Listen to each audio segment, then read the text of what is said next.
A global platform now that Caitlin will have coming into the professional ranks. So it's really a great time to be in basketball. Caitlin Clark is clearly a catalyst for a business that was, and let's be honest, Caitlin to some degree financially saved the WNBA. It was hemorrhaging money for years. To build, you have to scale, and ultimately expansion had always been on my list. But we didn't want to rush into it because we wanted new owners, like new ownership groups. Anyone who knows sports here knows, like, it's a slog to be a sports. How would you keep Caitlin Clark, your most valuable asset, from joining a competing business? The WNBA gave the world an answer to this question just hours ago.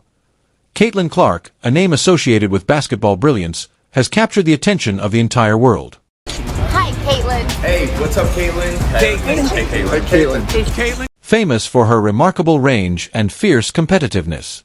Following his selection by the WNBA, Clark was expected to lead the league to new heights.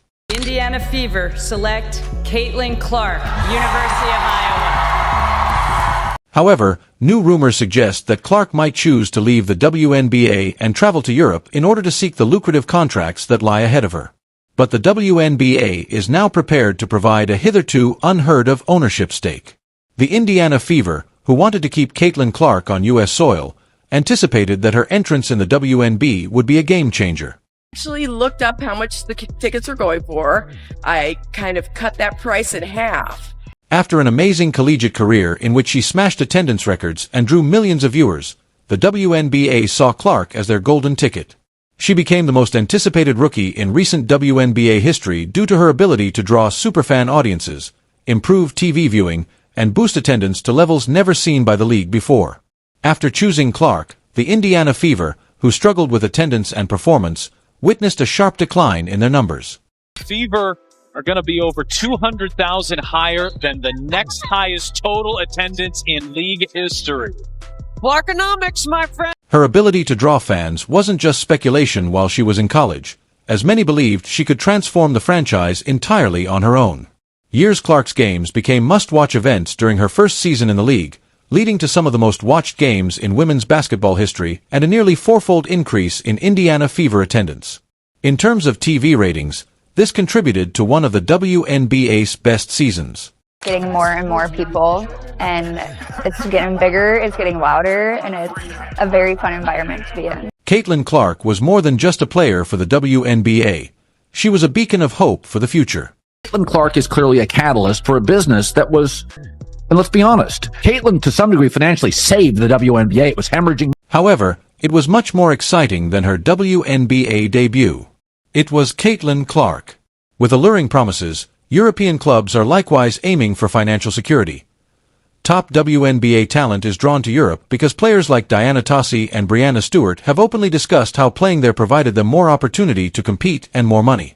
Financial stability. The records keep coming! That when Clark identified these opportunities, the WNBA was unable to match.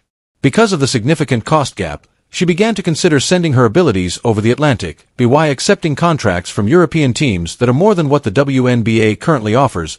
Players can boost their earning potential. Like there's that 4-year period where you need to grow as a person, but then the NIL comes into play. Oh, we keep walking right back into it. In terms of Caitlin Clark, Europe gives her the chance to engage globally and make a solid wage in addition to the chance to protect her financial future. Caitlin Clark had to make the difficult decision of whether to play in the WNBA at home for a lower salary or relocate to Europe to improve her earnings, as some great European teams reportedly offered millions given the true ownership stake and the probable loss of Clark to Europe. The WNBA gave Clark a stake in the Indiana Fever, an unprecedented move in women's athletics. This bold decision acknowledged Clark's importance to the league's future ownership. Stakes are usually reserved for individuals with significant commercial ventures or seasoned athletes nearing the end of their careers.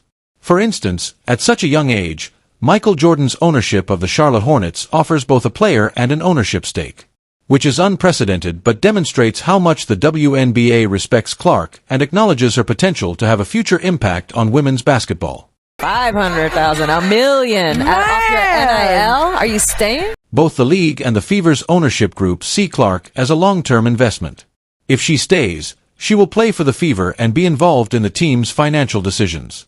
Over the past 5 years, television rights agreements, WNBA sponsorships, global fan connection, and the overall rise in sports popularity have all contributed to the long-term strategy and expansion of sports clubs, which has caused their value to surge. This growth is most apparent in leagues like the NBA, NFL, and European football. But, over the past 5 years, franchise prices in MLB and NHL have also increased dramatically, while NFL team valuations have increased by over 40%. After this season's attention, the WNBA is quickly emerging as the league with the most room to grow. The Indiana Fever's worth has increased by about 40% this year alone to over $90 million, primarily as a result of CC's entrance and the new media arrangement. The NHL has expanded by over 50%, while MLB has increased by over 42%. WNBA has seen record-breaking numbers this season in viewership, ticket sales, merch sales, and just overall growth of the... Most likely, that's only the beginning. With her ownership stake, Clark will be able to accumulate long-term riches and put herself in a position to become the first female basketball player to become a billionaire. She would become a member of Impact Elite, which is only available to Serena Williams, the only female athlete to become the greatest of all time in her sport and accumulate a net worth of hundreds of millions of dollars. Clark has always had interests outside of basketball during her time in college. She discussed growing the sport and making an impact off the court. Draft day viewership, which is up 400% to 40%. Between ticket sales, which is up 93% to 16%. Between regular game viewership, which is up 180% to 20%. What Caitlin Clark has done is grown the WNBA exponentially. I wish the WNBA stakes could be bigger since no one gives me that in the Bice game. This ownership stake gives her the chance to genuinely impact team management, which might have an impact on the Fever as well as the WNBA as a whole. They believe that Clark is a game-changer who can take the league to new heights. Losing her to Europe would have prevented the WNBA from growing its fan base, which would be more than just a blow to the Fever. Nitpicking every single thing I do, and I know I want to, help this franchise get even better, help my teammates get even better, be better for my teammates, and I know there's a lot of room for me to continue to acquire more lucrative sponsorships and broaden its worldwide reach in a league with low TV viewership. The WNBA may see an unprecedented rise in viewership with Clark's arrival. Clark's long-term addition would help solidify the league's growth because of these significant players. Not following after Caitlin Clark's been eliminated, and they're not into the league because they're conditioned by the league and the... Ownership in professional sports involves more than just financial gain. It also has to do with legacy players who acquire ownership, power, and influence. It goes beyond just keeping a talented player in the league to give her an ownership share. It's about ensuring the future of the WNBA. For A'ja Wilson, who has committed herself to building her brand both personally and professionally in the league. It may be argued that offering a novice like Caitlin Clark such a huge status symbol undermines the years of effort and commitment that seasoned athletes like her have put in. Given that younger players like Clark are receiving a lot of media attention and fanfare, Wilson and other WNBA veterans might see this deal as an indication that the league's dynamics are shifting. Stakes like Michael Jordan of the Charlotte Hornets are viewed as more than just athletes. They are powerful businessmen who have the power to influence the future of the team. May begin to receive preferential treatment in terms of opportunities and endorsements, which could lead to conflict in the rooms. Final WNBA playoff game, 2.5 million viewers. Appreciate you. And I think that what she has done for women's basketball, especially in this country, has been phenomenal. There is no woman, no matter how great you were as a player, Cheryl Swoop. Veteran players may feel their accomplishments are being eclipsed by the prospect of young stars as a result of Clark's offer, which would set a precedent that future generations of players could expect. This kind of agreement would put Clark in a unique position inside the WNBA, providing her with both long-term financial security and a voice in the Fever's corporate operations. After someone like Wilson, who has gained respect and credit after years of hard work, witnessing a novice have such opportunities could cause friction.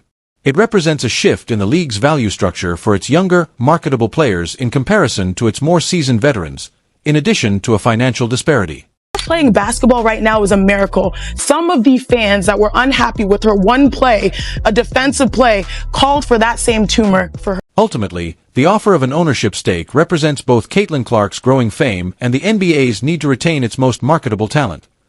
However, this action can make players like A.A. Wilson jealous and irritated. And stay ahead of that. Try and tamp it down or act as a league when two of your most visible players are involved, not personally, it would seem, but their fan bases are involved? Because it draws attention to a change in the structure of the game, where younger media, including seasoned champions, might not be afforded the same opportunities as centric players. The NBA's top players may clash as a result of this historic deal, which will likely have an effect on the league. Not just one person. That's jealousy. I agree with that. I agree with that. So stop it with all the, nobody's jealous of Caitlin Clark. Angel Reese just showed you on. Now, Caitlin Clark is the center of attention. Will she accept the WNBA's historic offer to become a part owner of the Indiana Feverers, or will she travel to Europe like many others in order to get paid more upfront? There are a lot of really good fans, whether they've been fans for 20 plus years or whether they're new fans in our league. I think continuing to uplift this league. Because it involves more than simply basketball, Clark believes that this decision could change the course of women's basketball. It has to do with the legacy she wants to leave. If Clark stays, she will be the first player owner in WNBA history and a trailblazer. However, if she departs, there will be even more doubts about the league's capacity to keep its best players. Either way, Caitlin Clark is in charge of the future of the WNBA. Do you think she will accept the ownership stake and remain in the WNBA, or will she take her skills to Europe? Please leave your thoughts in the space provided for comments below. Don't forget to like, subscribe, and click the bell for more.